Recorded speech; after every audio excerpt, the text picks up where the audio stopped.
Hello student, how are you? All fine. तो हम लोगों ने स्टार्ट कर दिया था पी ब्लॉक एलिमेंट में ग्रुप 15 की स्टडी कर रहे थे, जिसमें फिजिकल प्रॉपर्टी हम लोग का ओवर हो चुका था। इसके मैं 3 वीडियो आप लोग को लिए अपलोड कर चुकी हूँ और ये हम लोग का 4th वीडियो है, जिसमें हम लोग ग्रुप 15 के एलिमेंट्स की केमिकल प्रॉपर्टीज स्टडी करने वाले हैं। तो केमिकल प्रॉपर्टीज़ में हम लोग इन एलिमेंट के किस तरह से स्टडी करेंगे। तो एक्चुअली में होता क्या है कि जो ग्रुप 15 के एलिमेंट्स हैं उनकी रिएक्शन हम हाइड्रोजन, ऑक्सीजन और जो हैलोजन है उनके साथ कराते हैं। तो जो वो कंपाउंड फॉर्म करते हैं उनकी प्रॉपर्टी की हम स्टडी करेंगे, जैसे उनका boiling point top to bottom जाने पर इंक्रीज हो रहा है या डिक्रीज हो रहा है, बॉन्ड डिसोसिएशन एंथैल्पी कैसी है उसकी, टॉप टू बॉटम जाने पर इंक्रीज या डिक्रीज हो रही है। तो ये सारी चीज़ें हम लोग स्टडी करेंगे। ओके, तो चलिए हम लोग बिना टाइम वेस्ट के स्टार्ट करते हैं। रिएक्टिविटी टूवर्ड्स हाइड्रोजन से सबसे पहले मैं हाइड्रोजन के साथ इसको रिएक्ट कराऊंगी, ग्रुप 15 के एलिमेंट को। एलिमेंट सभी को याद होंगे, nitrogen, phosphorus, arsenic, antimony and bismuth. Okay, तो हेडिंग लगाते हैं हम लोग, रिएक्टिविटी टूवर्ड्स हाइड्रोजन।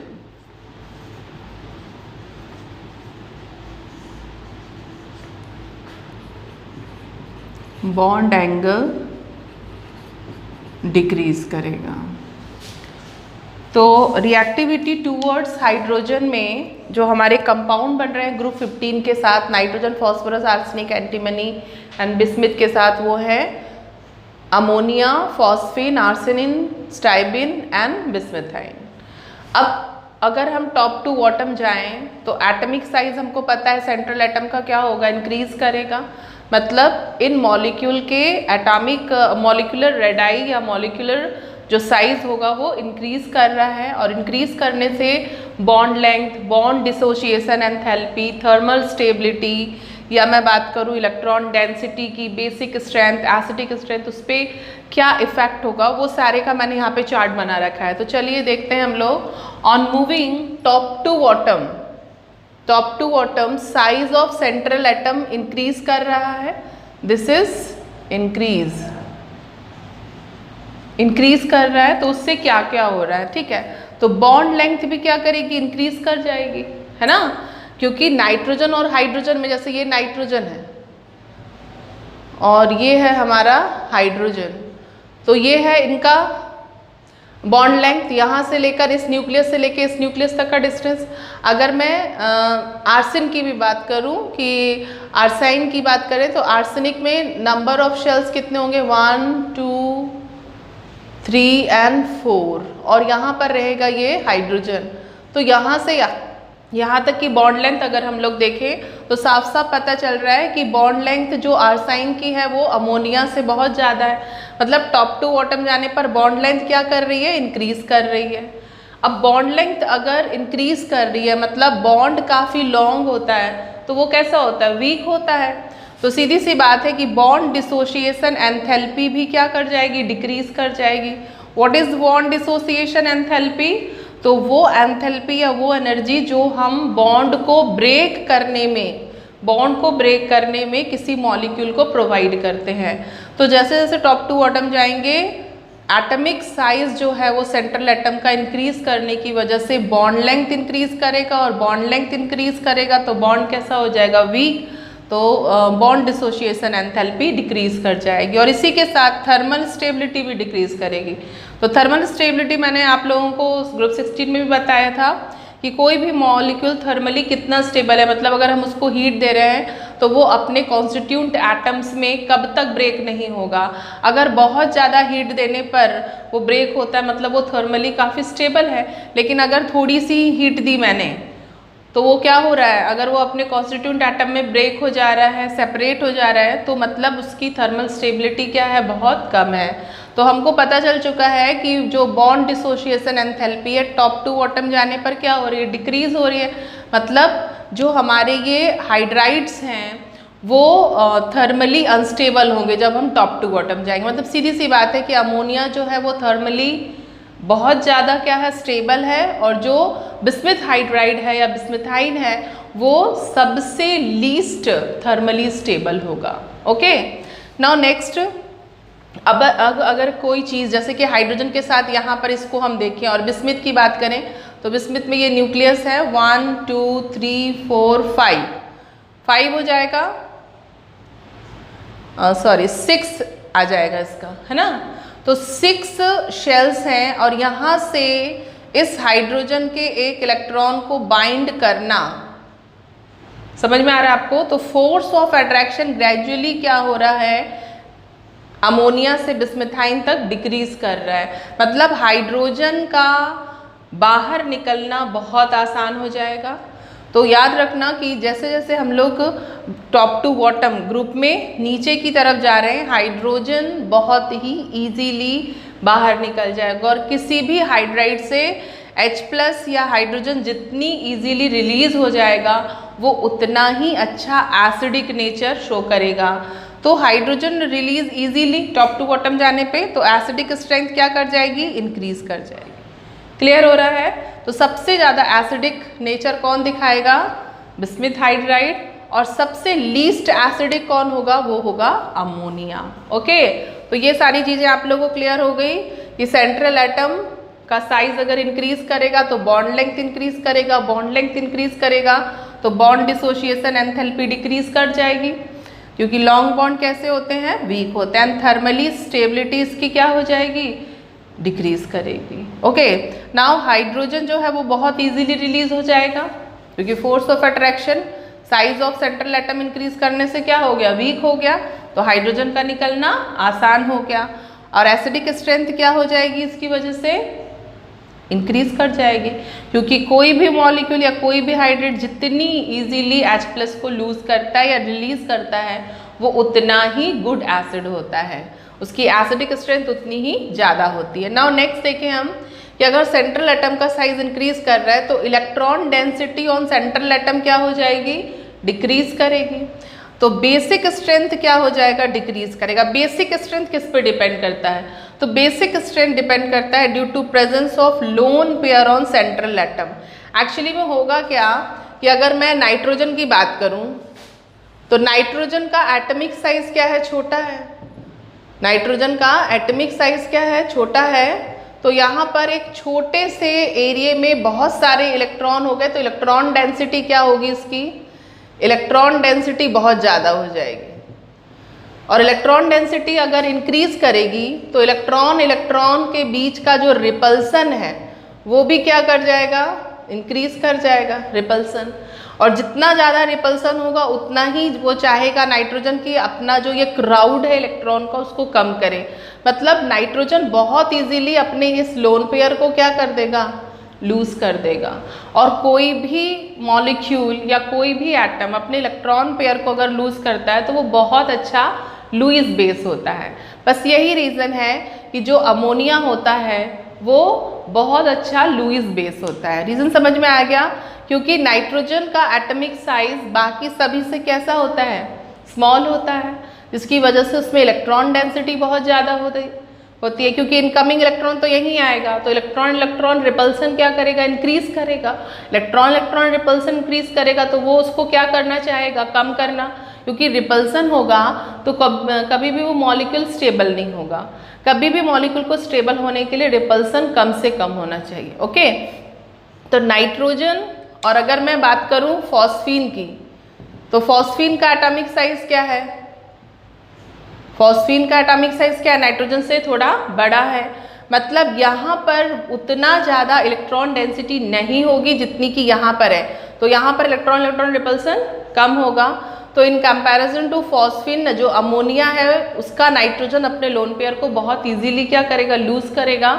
तो इन दोनों में जो सबसे अच्छा बेसिक होगा वो कौन होगा, अमोनिया होगा। ओके, तो टॉप टू बॉटम जाने पे बेसिक कैरेक्टर क्यों डिक्रीज कर रहा है, बेसिक स्ट्रेंथ क्यों डिक्रीज कर रही है, वो समझ में आ गया, क्योंकि सेंट्रल एटम का साइज ग्रेजुअली क्या हो रहा है, इंक्रीज कर रहा है, तो इलेक्ट्रॉन डेंसिटी क्या हो जाएगी, कम, इलेक्ट्रॉन रिपल्सन क्या हो जाएगा, कम, जिसकी वजह से ये लोन पेयर को लूज नहीं करेंगे, या लोन पेयर को रिलीज नहीं करेंगे।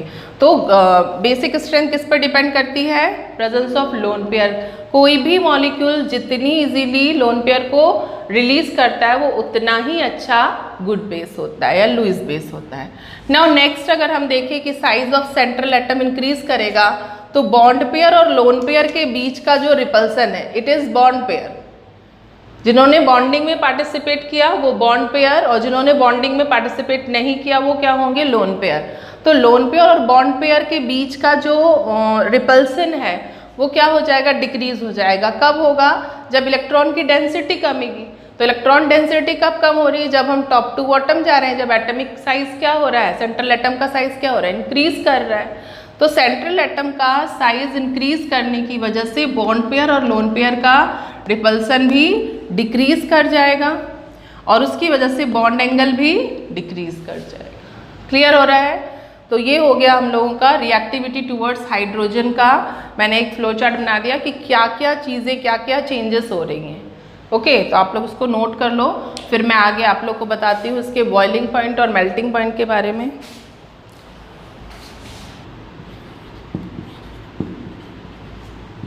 Boiling point of ammonia is more than phosphine due to hydrogen bond। Intermolecular कर लें हम लोग, intermolecular hydrogen bond while down the group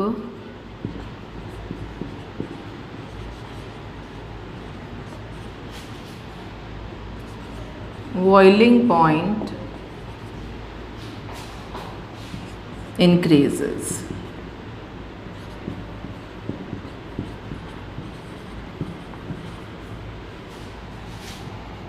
gradually। तो इसको हम लोग बना लेते हैं। सबसे ज़्यादा जो होगा वो बिस्मिथ, इसके बाद antimony and then ammonia, arsenic and phosphine. तो ये हो जाएगा हमारा बिस्मिथाइन, सबसे ज़्यादा बॉइलिंग पॉइंट इसका। इसके बाद स्ट्राइबाइन, एंटीमनी हाइड्राइड भी बोलते हैं इसको, एंड देन अमोनिया, अमोनिया के बाद phosphine, arsenic hydride and last में आता है फॉस्फीन। तो ये ऑर्डर है ग्रुप 15 के हाइड्राइड के बॉइलिंग पॉइंट का।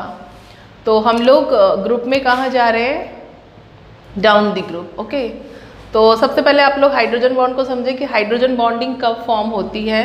तो हाइड्रोजन बॉन्ड एक मोर इलेक्ट्रोनेगेटिव एटम और हाइड्रोजन एटम के बीच में फॉर्म होगा। ओके, जब बहुत ज़्यादा हाईली या मोर इलेक्ट्रोनेगेटिव एटम हाइड्रोजन के साथ बॉन्ड फॉर्म करता है तो उसके इलेक्ट्रॉन को अपने टूवर्ड्स अट्रैक्ट कर लेता है।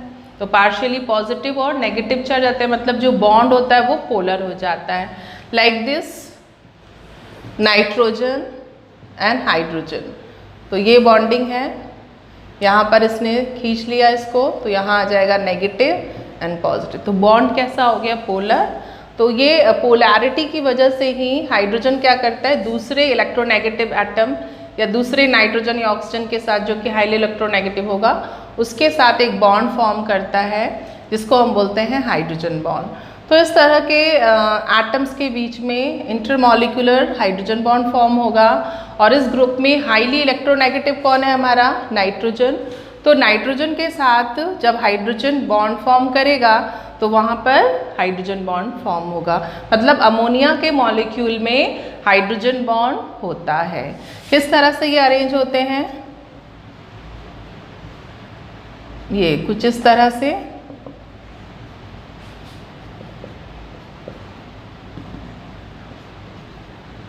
ये इस तरह से ये चलता चला जाता है। This is hydrogen bond.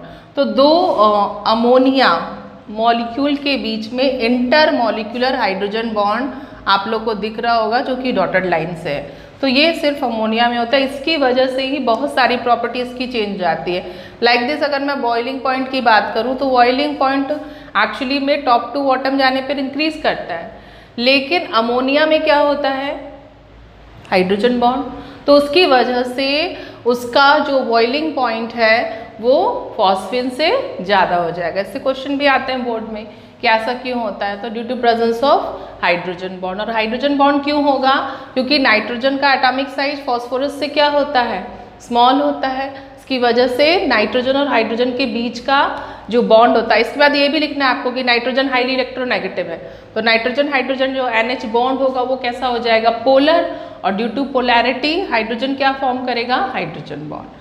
तो boiling point of ammonia is more than phosphine due to intermolecular hydrogen bond. Clear हो रहा है। While down the group boiling point increases gradually. Okay, तो down the group gradually increase करेगा, but अगर हम phosphorus और nitrogen की बात करें, मतलब अमोनिया और फॉस्फिन की बात करें, तो कुछ इस तरह से इसका हम देख रहे हैं कि बॉइलिंग पॉइंट इंक्रीज कर रहा है। तो सबसे ज़्यादा boiling point bismuth hydride and then antimony hydride, उसके बाद अमोनिया आ जाता है, इसके बाद आर्सेनिक एंड फॉस्फिन। तो ये ऑर्डर आप लोग को ध्यान से अच्छे से दिमाग में रखना होगा। और क्यों ऐसा हो रहा है, due to presence of intermolecular hydrogen bonding, इसकी वजह से। ओके, और इसी की वजह से एक क्वेश्चन और आएगा कि अमोनिया जो है वो लिक्विड स्टेट में होता है, फिजिकली स्टेट हम देखें, लेकिन फॉस्फिन कैसी है, गैस है। तो इसका भी रीज़न क्या है, इंटरमॉलिक्यूलर हाइड्रोजन बॉन्डिंग। जितने ज़्यादा बॉन्ड होंगे उतना ही ज़्यादा जो एटम्स हैं वो क्लोज आएंगे, और क्लोज आएंगे तो स्टेट चेंज हो जाएगी। क्लियर। तो फॉस्फिन गैस है और अमोनिया कैसा है हमारा, लिक्विड। इसका भी रीज़न यही है, फॉस्फिन गैस एंड अमोनिया कैसा है, लिक्विड। क्यों है ये मैंने बता दिया, हाइड्रोजन बॉन्ड की वजह से। ठीक है, ड्यू टू हाइड्रोजन बॉन्ड। चलिए इसको नोट करिए, फिर मैं इसको इरेज कर देती हूँ।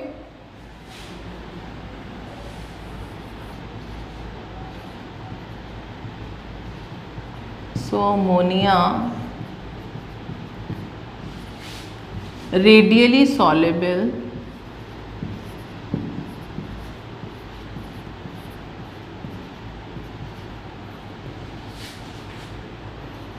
in water than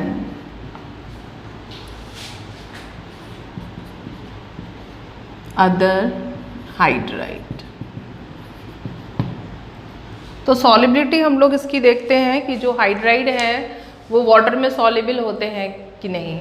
तो आप लोग को पता होगा कि सॉलिबिलिटी डिपेंड करती है क्या, एक फंडा है इसका कि सेम डिजॉल्व सेम।